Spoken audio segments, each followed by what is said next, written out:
Good evening students. आज हम start करने जा रहे हैं चैप्टर 9 सीक्वेंस एंड सीरीज। अच्छा, सीक्वेंस एंड सीरीज के बारे में बात करें तो देखो, हालांकि सीरीज आप लोग पढ़ चुके हैं, 10th क्लास में आपने पढ़ा था। 5th चैप्टर जो हमारा था एरिथमेटिक प्रोग्रेशन यानी कि एपी, क्लियर। लेकिन आज हम डिस्कस करेंगे थोड़ा सा सीक्वेंस के बारे में। इस चैप्टर में हम एपी और एक सीरीज और आएगी हमारे पास, यानी ज्योमेट्रिक प्रोग्रेशन जीपी, क्लियर। दोनों के बारे में स्टडी करेंगे, लेकिन पहले थोड़ा सा डिस्कस करते हैं सीक्वेंस के बारे में। तो सबसे पहली बात आती है सीक्वेंस है क्या चीज, सीक्वेंस होता क्या है। देखो, सीक्वेंस क्या होता है, कोई भी एक ऐसा सर्टेन पैटर्न हमारा होगा इसमें कि जिससे एक रूल के अंडर में हमारे नंबर्स पढ़ेंगे। जैसे देखो, एक 2 आ गया मेरे पास, फिर 5 आ गया, 8 आ गया, 11, 14। अब देखो डिफरेंस चेक करो, यहाँ पे डिफरेंस कितने का भी 3 का, अगेन 3। और आप सब इससे बहुत अच्छी तरह से फैमिलियर होंगे, क्योंकि ये क्या होती है, हमारी एपी होती है। और एपी क्यों है ये, बिकॉज कॉमन डिफरेंस, जो सभी का डिफरेंस है वो कॉमन है, यानी सेम है। सभी का जो डिफरेंस है वो कितना है, 3 है। ऐसे ही एक और ले लूंगा, मान लीजिए 1, 5, 9, 13, 17। यहां देखिए डिफरेंस कितने का चल रहा है, 4 है ना। तो ये भी क्या हो गई, हमारी एपी हो गई। ये सभी सीक्वेंस के टाइप है भाई। इसके अलावा एक और कोई सीक्वेंस देखता हूं मैं, 2, 4, 8, 16, 32। इस बार देखो क्या डिफरेंस सेम है।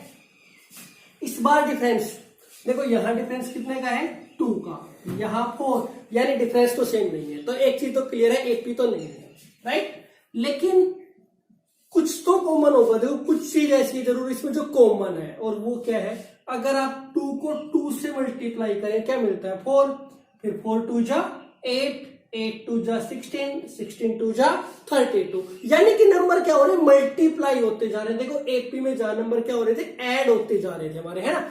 एपी में जो हमारे नंबर्स थे वो ऐड होते जा रहे थे, जबकि यहां पे हमारे नंबर क्या है, मल्टीप्लाई होते जा रहे हैं। तो ये भी आपका एक सीक्वेंस है। आगे हम डिटेल में डिस्कस करेंगे इसके बारे में जब जीपी का कंसेप्ट आएगा। जीपी हम इसको बोलते हैं, क्लियर। लेकिन देखो, इनमें तो आपको एक सर्टेन पैटर्न मिल गया स्टूडेंट्स, यानी कि मैं बोल सकता हूं जो A1 plus A2 plus A3 up to AN, यानी इन सबको में एक फॉर्मूला लगा के इजीली हम इनका सम फाइंड कर सकते हैं। लेकिन कुछ सीक्वेंस हमारे ऐसे होते हैं जिनको आपको केवल माइंड से पकड़ना होता है। जैसे एक सीक्वेंस लिख रहा हूं मैं, जैसे मान लीजिए मैंने लिख दिया 1, 4, 9, 16, 25।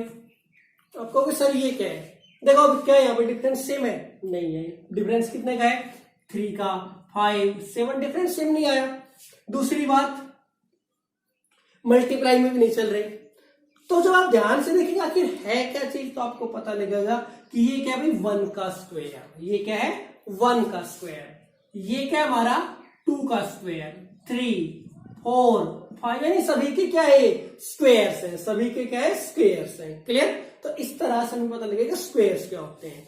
या कोई और सीक्वेंस में लिखता हुआ 2, 6,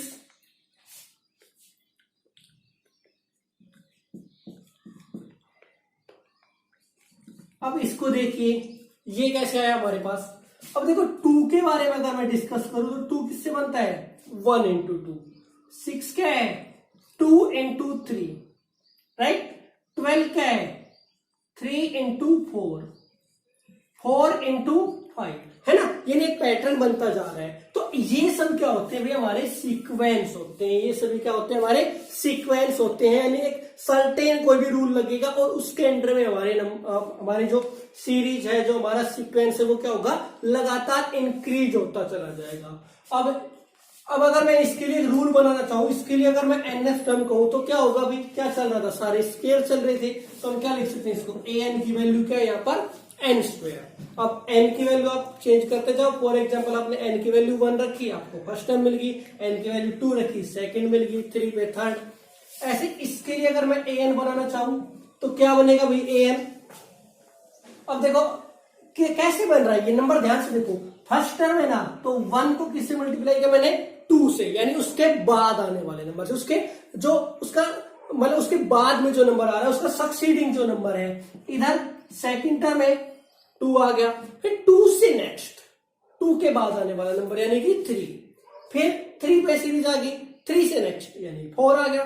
तो इसका मतलब an कैसा है हमारे पास, n यानी जो भी टर्म है वो, और इनटू में उसे एक टर्म नेक्स्ट। क्लियर? खैर आपको ये सब फाइंड नहीं करना, आपको ये चीज गिवन होगी, आपको सीरीज फाइंड करनी है। क्लियर? तो 9.1 आपकी एक्सरसाइज सिंपल सी है, तो उसके कुछ क्वेश्चंस देखते हैं, देखो हमें कैसे करने हैं, कुछ एग्जांपल्स हम उसके लेके चलते हैं। तो चलो एक्सरसाइज स्टार्ट करते हैं एक बार। देखो भी क्वेश्चन नंबर 1 से स्टार्ट कर रहा हूं मैं। क्वेश्चन नंबर 1 में देखो क्या कह रहा है, यहाँ पे बोल रहा है an इक्वल्स टू है n into n plus 2। an का मतलब होता है nth टर्म। nth टर्म से मतलब आप समझिए कि कोई भी एक एपी की एक कोई भी टर्म दे दी गई। क्लियर? कोई भी टर्म, राइट? अब आपको अगर an दिया गया तो आप यहां से सभी टर्म बना सकते हैं। जैसे मान लीजिए आपको फर्स्ट टर्म निकालनी है, तो क्या करेंगे हम, n की जगह पे क्या रख दूंगा मैं, 1 रख दूंगा, तो a1 हो जाएगा। क्या मिल गया, 1 इंटू 1 प्लस 2, यानी 1 इंटू में 2 क्या आ गया, सॉरी 1 प्लस 2 कितना हो गया भाई, 3 हो गया, और सोल्व करने पे क्या आ गया हमारे पास, 3 आ गया। ऐसे अगर मैं a2 निकालना चाहूं तो 2 इंटू 2 प्लस 2, राइट? क्या हो जाएगा हमारे पास, देखो बाहर क्या है 2, और 2 प्लस 2 कितना हो गया 4, तो 2 इंटू 4 यानी कि 8। a3 फाइंड करना है आपको, n की जगह पे क्या रखेंगे, n की जगह पर यहां वैल्यू रखोगे, n की जगह 3 आ गया, फिर n 3 प्लस 2, तो क्या आ गया भाई 3 इंटू 5 यानी कि 15। ऐसे मान लीजिए हमें कोई बीच में टर्म निकालनी है, 10th टर्म निकालनी है, तो क्या आएगी भाई a10। 10th टर्म निकालनी है, क्या करेंगे a10, जहां n है वहां पे क्या रख दोगे आप, 10 रख दोगे, जहां पे n है वहां पे क्या रख देंगे 10, तो 10 बाहर आ गया। अंदर क्या बचेगा हमारे पास, 10 प्लस 2, क्या आ गया भाई 10 प्लस 2, तो क्या बन गया नंबर हमारे पास 10 हो गया, इंटू में 10 प्लस 2 कितना होता है 12, तो 10 इंटू 12 कितना आ गया भाई 120 आ गया। क्लियर? तो मतलब कहने का ये है कि आपको एक पैटर्न दे दिया जाएगा। nth टर्म क्या है, nth टर्म का मतलब है आपको एक पैटर्न दिया जाएगा, भाई किस पैटर्न के अकॉर्डिंग हमारा क्वेश्चन चलेगा। क्लियर? किस पैटर्न के अकॉर्डिंग हमारा आंसर चलेगा, वो है हमारा an। जरूरी नहीं आपको an दे, कई बार ये एक के लिख देता है, यानी kth टर्म लिख दिया, for example k into k plus 2, या mth टर्म लिख दी am equals to m into m plus 2, तो भी कोई फर्क नहीं पड़ने वाला। आप k या m की जगह पर 1 2 3 रख के जो भी टर्म हमें फाइंड करनी है वो टर्म आप फाइंड करेंगे। क्लियर? तो जो स्टार्टिंग के हमारे क्वेश्चन है, जैसे स्टार्टिंग में कह रहा है कि जो 6 क्वेश्चन है स्टार्टिंग के, जो फर्स्ट 6 क्वेश्चन है उनमें आपको फर्स्ट 5 टर्म निकालनी, जैसे 3 टर्म तो मैंने निकाल दी, 2 और निकाल दो, a4 और a5। उम्मीद करता हूं आप लोग इससे फाइंड कर लेंगे। तो जल्दी से एक बार मुझे कैलकुलेट करके बताइए a4 और a5 दोनों की वैल्यू क्या होगी, जल्दी से मुझे बताइए a4 की वैल्यू क्या आ रही है आपकी और a5 की वैल्यू क्या आती है। क्लियर? ऐसी सेकंड क्वेश्चन तब तक डिस्कस कर लेते हैं। और सेकंड क्वेश्चन में देखो पैटर्न क्या दिया हमें, बोल रहा है जो nth टर्म है ना वो आपको कैसे लेनी है भाई, n अपॉन में n प्लस 1, यानी मतलब क्या हुआ कि जो भी टर्म आपको दी गई है, जो भी टर्म दी गई है वो ही नंबर लो और अपॉन में 1 ऐड कर दो। फॉर एग्जांपल अगर मैं a1 निकालना चाहूं, a1 क्या आएगा भाई, n की जगह पे 1 रख दो, अपॉन में 1 प्लस 1 क्या आ गया 1/2 हो गया, राइट? ऐसे ही अगर मुझे a2 चाहिए तो क्या करूंगा, n की जगह पे 2 रख दूंगा और अपॉन में 2 प्लस 1 यानी कि 3। a3 निकालेंगे, n की जगह पे 3, नीचे 3 प्लस 1 यानी कि 3/4। ऐसे ही आप a4 और a5 निकाल के मुझे बता देंगे। क्लियर? और वैसे भी अब तो देखो, अगर अब इसको भी ना दिया जाए तो आप इसको देख के भी पैटर्न स्टडी कर सकते हो, कैसे चल रहा है। 1/2 आ गया, नेक्स्ट टर्म में क्या हुआ, जो अपोन में था वो टर्म ऊपर चली गई, फिर नीचे एक ऐड हो गया, फिर नेक्स्ट में अपोन की टर्म फिर ऊपर, यानी जो डिनोमिनेटर था वो नेक्स्ट टर्म में जाके क्या हो जाता है, न्यूमरेटर बन जाता है ना, और अपोन में 1 ऐड हो जाता है। क्लियर? यानी न्यूमरेटर अपोन में जो हमारा डिनोमिनेटर उसमें 1 ऐड कर दो। ऐसे थर्ड क्वेश्चन है, an आपको दिया गया है 2 raised to the power n। ये अभी आपको जब मैं बेसिक समझा रहा था उस दौरान मैंने आपको बताया भी था, n की वैल्यू 1 रखोगे तो 2 की power 1, 2 raised to the power 1 क्या हो गया 2 हो गया, 2 की पावर 2 रखूंगा 4 हो गया, 3 पे 8, 16, 32 वो मैं आपको बता चुका हूं, राइट। चलो अब थोड़ा सा क्वेश्चन को देखते हैं। क्वेश्चन नंबर 4 भी आपका सिंपल है, हो जाएगा आपका an की वैल्यू क्या दी गई आपको 2n माइनस 3/6 दिया गया है, क्लियर। मान लीजिए आप a1 निकाल रहे हैं तो क्या करेंगे, n की जगह पे 1 रख दूंगा मैं, तो 2 1 जा 2 माइनस 3/6 क्या आ गया अभी -1/6 हो गया। ऐसे a2 करना है, a2 यानी n की वैल्यू क्या आ गई, देखो n की वैल्यू क्या आ गई 2 आ गई, तो n की जगह जब 2 रखेंगे तो 2 2 जा 4 हो गया, तो 4 माइनस 3/6 क्या आ गया 1/6 आ गया। ऐसे आप a3 a4 a5 सभी निकाल लेंगे। चलो एक अच्छा क्वेश्चन है, क्वेश्चन नंबर 5 एक अच्छा क्वेश्चन है। क्वेश्चन नंबर 5 देखो, अब क्वेश्चन नंबर 5 करते हैं हम। नेक्स्ट देखो क्वेश्चन नंबर 5। क्वेश्चन नंबर 5 में देखो क्या कह रहा है, यहाँ पे an हमें दिया गया है, an equals to -1 raise to the power n minus 1 into 5 raise to the power n plus 1, clear. हालांकि देखो अभी तक आपको सारा कुछ समझ में आ चुका होगा कंसेप्ट, जो मैं बताना यहाँ पे आपको चाह रहा हूं कि जो गेम है हमारा सारा वो किसके ऊपर चल रहा है, n की वैल्यू के ऊपर चल रहा है। सारा जो हमारा क्वेश्चन है वो सारा किसके ऊपर चल रहा है, n की वैल्यू के ऊपर चल रहा है, क्लियर। तो जो भी टर्म आपको निकालनी है वही n की वैल्यू रखते चलो। जैसे मान लीजिए मैं a1 निकाल रहा हूं, a1 का मतलब क्या हो गया भाई -1 की पावर 1 माइनस 1 हो गया, इंटू में 5 की पावर 1 प्लस 1। अब -1 की पावर हो गई 0 और इंटू में 5 का स्क्वायर। अच्छा एक बात का मुझे जल्दी से, -1 की पावर 0, अगर किसी की पावर 0 हो उसकी वैल्यू क्या होती है, जल्दी से फटाफट एक बार लिख के बता दीजिए। अगर किसी की पावर 0 हो तो उसकी वैल्यू क्या होती है। तब तक हम a2 फाइंड कर लेते हैं। a2 की वैल्यू क्या है हमारे पास, a2 तो -1 की पावर n की जगह पे क्या रख दूं मैं 2 minus 1 into 5 raise to the power 2 plus 1, clear. तो a2 हमारे पास आ गया भाई -1 की पावर 1 और इंटू में 5 की पावर 3, तो क्या आंसर आ जाएगा -125 -1 की पावर 0। देखो नोट ओनली -1, चाहे कोई भी नंबर है इन्फिनिटी को छोड़कर, और वैसे इन्फिनिटी एक नंबर होता भी नहीं है, तो कोई भी नंबर हमारे पास है उसकी पावर अगर 0 होती है तो उसकी वैल्यू होती है 1। तो ये होगा भाई 1 इंटू में 5 का स्क्वायर यानी कि 25। अच्छा -1 की पावर 1 थी। अच्छा एक चीज याद रखो, आपके पास अंदर कोई भी नेगेटिव टर्म है उसकी पावर अगर एक ओड नंबर है तो वो टर्म हमेशा कैसी आएगी, नेगेटिव होगी। और अगर अंदर हमारे पास नेगेटिव नंबर है लेकिन उसकी पावर इवन है तो वो ऑलवेज आपका पॉजिटिव हो जाएगा, क्लियर। जैसे -1 की पावर 1 थी, 1 कैसा नंबर है, ओड नंबर है, तो पावर ओड होने की वजह से साइन कैसा आ गया, नेगेटिव आ गया। लेकिन अगर मैं a3 फाइंड करना चाहूं, क्या फाइंड करना चाहूं भाई a3, तो a3 में क्या होगा -1 पावर हो गई 3 माइनस 1 इंटू 5 की पावर 3 प्लस 1।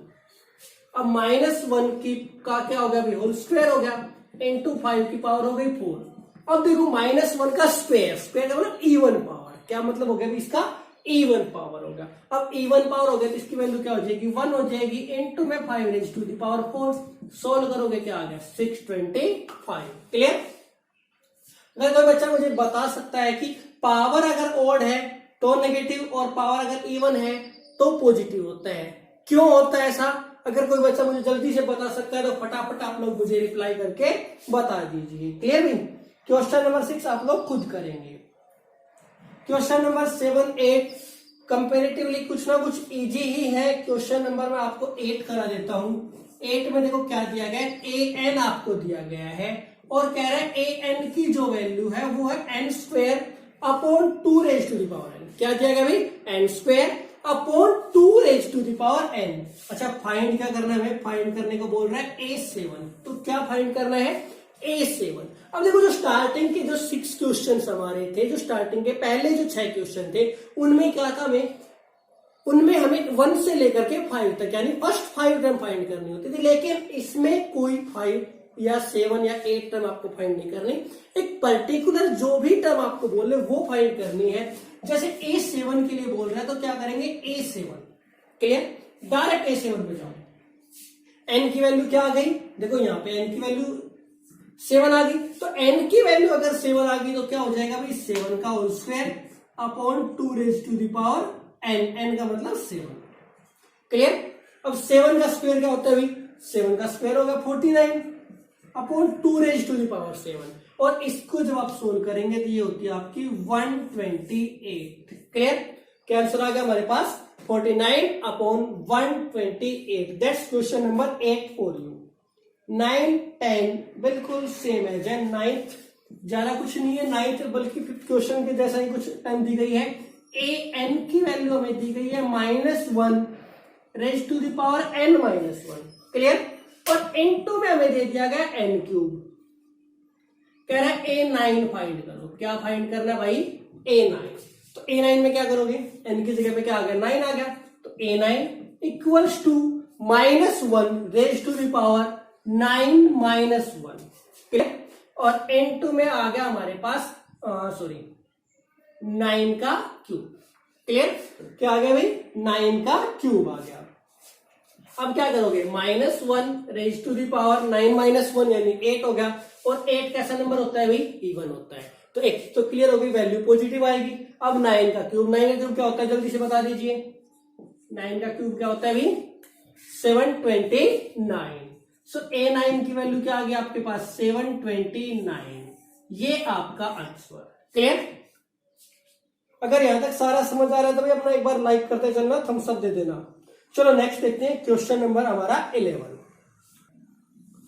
देखो भाई क्वेश्चन नंबर 11, यहां पर आपको A1 की वैल्यू दी गई है, बोल रहा है A1 इज इक्वल टू 3 है, एंड AN आपको बताया गया है AN इक्वल्स टू है 3AN-1 +2 for all n is greater than 1। I hope ये साइन आपको ध्यान होगा, किसका होता है, फॉर ऑल। क्लियर। किसके लिए, किसको डिनोट करता है ये, फॉर ऑल। और चलो जल्दी से आप मेरे को बता दीजिए एक बार ये साइन किसको डिनोट करता है। क्लियर। क्योंकि ये साइन भी हम देखो फर्स्ट चैप्टर में मैंने आपको दोनों साइन बताए थे। फर्स्ट चैप्टर जब मैंने कराया था आपको इस साइन के बारे में बताया था, इसके बारे में बताया था, और एक और साइन आया था उल्टा ई, इस तरह, इसके बारे में बताया था। इन दोनों का मुझे जल्दी से नाम लिख के बता दीजिए कि ये दोनों साइन किसको डिनोट करते हैं। क्वेश्चन में आ जाओ। कह रहा है A1 की वैल्यू 3 है, AN आपका इस रूल के अंडर काम करेगा, और n की वैल्यू ऑलवेज क्या लेनी है, ग्रेटर देन 1, यानी n की वैल्यू 1 आपको नहीं लेनी, 1 से ज्यादा लेंगे। n की वैल्यू क्या लेंगे, 1 से ज्यादा। तो 1 से ज्यादा क्या ले सकते हो, 2 ले सकते हो। और कह रहा है फर्स्ट 5 टर्म फाइंड करनी है, यानी क्या क्या फाइंड करना है आपको, A2 A3 A4 A5, A1 already given है। क्लियर। अगर आप निकालना चाहे तो A6 निकाल सकते हैं, वरना फर्स्ट 5 टर्म में A5 तक आ गया। क्लियर। A2 निकालो। A2 में क्या करेंगे भाई, n की जगह पे क्या आ गया हमारे पास 2 आ गया, तो इधर भी क्या करूंगा मैं 3A और 2 - 1 +2, तो क्या आ गया भाई 3A। अच्छा 2 - 1 क्या हो गया, 3A1 बन गया। क्या बन गया भाई 3A1। अब देखो ये भी एक पैटर्न है कि जो टर्म ऑलरेडी आ चुकी उसकी वैल्यू यूज करेंगे, यानी A1 देखो आ चुका ना हमारे पास, A1 की वैल्यू गिवन थी। अब A1 की वैल्यू पुट करो यहां पर, A1 की वैल्यू क्या है 3 है, तो 3 × 3 कितना हो गया 9, तो 3 × 3 +2, तो 3 3 जा 9, 9 +2 यानी कि 11। क्लियर। A3 फाइंड करना है, तो क्या करोगे भाई 3 × A। अच्छा n का मतलब वही 3 - 1 क्या आ गया भाई 3 - 1, और प्लस में 2 है, तो ये आपका आ गया 3A2 +2। अच्छा A2 की वैल्यू क्या है, अब A2 की वैल्यू अभी हमने फाइंड की थी, ये A2 रहा, और ये इसकी वैल्यू है क्या है, A2 की वैल्यू 11। A2 की वैल्यू क्या है 11, पुट कर दो, तो 3 × 11 +2। क्लियर। सोल्व कीजिए, 11 3 जा 33 +2 यानी कि 35। A3 हो गया। ऐसे ही आप A4 5 6 जो भी आपको निकालना है सब निकाल लेंगे। Clear. Question number 12 same as है, ऐसे ही होगा। 13 देख लो एक बार, 13 के बारे में थोड़ा सा डिस्कस कर लेते हैं। देखो यहाँ पे दिया गया A1 = A2 = 2। इसका मतलब क्या है भाई, इसका मतलब है कि A1 और A2 दोनों की ही वैल्यू आपकी क्या है 2 है, यानी आपकी फर्स्ट टर्म भी 2 है, सेकेंड टर्म भी 2 है, बाकी आपको निकालनी है। और AN की वैल्यू देखो क्या दी गई है आपको, AN में ये आपको बोल रहा है AN-1 और -1, ये आपका फॉर्मूला है n के बारे में बोला है इसने, n इज ग्रेटर देन 2। क्या बोला है भाई n के बारे में कि n की जो वैल्यू है वो आपकी क्या है, ग्रेटर देन 2 है। क्लियर, करो फाइंड, कैसे करेंगे, देखो 2 से ग्रेटर लेंगे यानी क्या रखेंगे, 3 पुट करेंगे तो a3 की वैल्यू क्या हो जाएगी भाई, a2 माइनस 1 हो जाएगा, और माइनस में 1, sorry 3 minus 1, 2 minus 1 actually 3 minus 1, तो क्या आ गया a2 माइनस 1, a2 की वैल्यू कितनी है 2, तो 2 माइनस 1 यानी कि 1 आ गया। ऐसे फिर आप a4 निकालेंगे, a5, a6 जो भी आप निकालना चाहें। क्लियर, और अब आता है भाई इस एक्सरसाइज का लास्ट क्वेश्चन, क्वेश्चन नंबर 14। यहां पे ये कह रहा है 1 equals to a1 equals to a2। बात वो ही है भाई, a1 भी और a2 भी दोनों की वैल्यू क्या है हमारे पास 1 है। क्लियर, आगे कह रहा है an। अब an देखो क्या दे रहा है, an में बोल रहा है an इक्वल्स टू है an minus 1 plus an minus 2, और आगे कह रहा है n शुड बी या n मस्ट बी, बल्कि अगर मैं कहूं ज्यादा बेटर होगा, n must be greater than 2। n की जो वैल्यू है वो क्या होनी चाहिए आपकी 2 से ज्यादा होनी चाहिए। क्लियर, an आपके पास है, a1 और a2 तो आपको पता ही है, तो सबसे पहली टर्म अब हम क्या निकालेंगे भाई, जब फर्स्ट और सेकंड पता है तो कौन सी टर्म निकालेंगे, थर्ड। किस टर्म के लिए जाएंगे, थर्ड टर्म के लिए, a3। अच्छा a3 क्या होगा भाई, n की वैल्यू 3 रख दो, तो a3 minus 1 plus a3 minus 2, तो क्या आ गया आपके पास, ये हो गया आपका a2, ठीक है भाई, और प्लस में a1। अब a2 और a1 दोनों की वैल्यू कितनी है 1, so 1 plus 1 is equals to 2। a3 मिल गया हमें। ऐसे आप a4 निकालेंगे,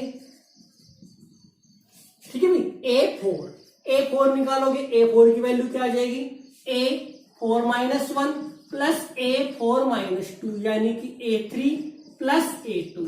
a3 की वैल्यू कितनी है, अभी थोड़ी देर पहले आई है 2, a2 की वैल्यू क्या है ऊपर लिखी हुई है यानी कि 1, तो 2 प्लस 1 कितना हो गया, 3 हो गया। अच्छा कहां तक निकालोगे उसमें नहीं जाना, आपको फाइंड क्या करना है, एक्चुअली में फाइंड करने को बोल रहे हैं, आप फाइंड करो an प्लस 1 अपॉन an।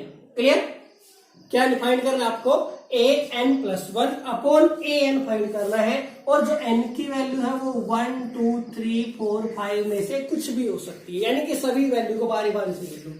पहले n की वैल्यू 1 लो, जब n की वैल्यू 1 रखोगे तो हम कहेंगे एट n इक्वल्स टू 1। जब n की वैल्यू 1 रखेंगे तो an प्लस 1 अपॉन an की वैल्यू क्या हो जाएगी भाई, a1 प्लस 1 यानी कि a2 हो जाएगा ऊपर, a2 अपॉन a1, a2 की वैल्यू और a1 दोनों ही 1 है। ऐसे फिर आप n की वैल्यू 2 रखेंगे, जब n की वैल्यू 2 रखोगे तो क्या आएगा भाई, यहां लिख देता हूं, जब n की वैल्यू 2 रखोगे एट n इक्वल्स टू 2, जब हम n को 2 रखेंगे तो हमारे पास आ जाएगा a2 प्लस 1 यानी a3 अपॉन a2। अब a3 की वैल्यू कितनी है 2 है, और a2 कितना है 1, तो आंसर आ गया 2। ऐसे बाकी सभी टर्म्स भी आप फाइंड कर लेंगे। चलो ठीक है भाई, इसके साथ ही आपका जो एक्सरसाइज 9.1 है वो कंप्लीट होती है, और एनसीईआरटी मैंने आपको करा दिया, एलिमेंट से आप लोग एक बार इसको करके देख लेंगे। इसके अलावा कोई भी जो डाउट आता है मुझे पर्सनली मैसेज कर सकते हैं, और अपने जो भी आपका डाउट होता है वो आप कंसल्ट कर लेंगे। चलो आज की इस क्लास में इतना ही, अगर सारा कुछ समझ में आ गया तो एक बार लाइक हो जाए।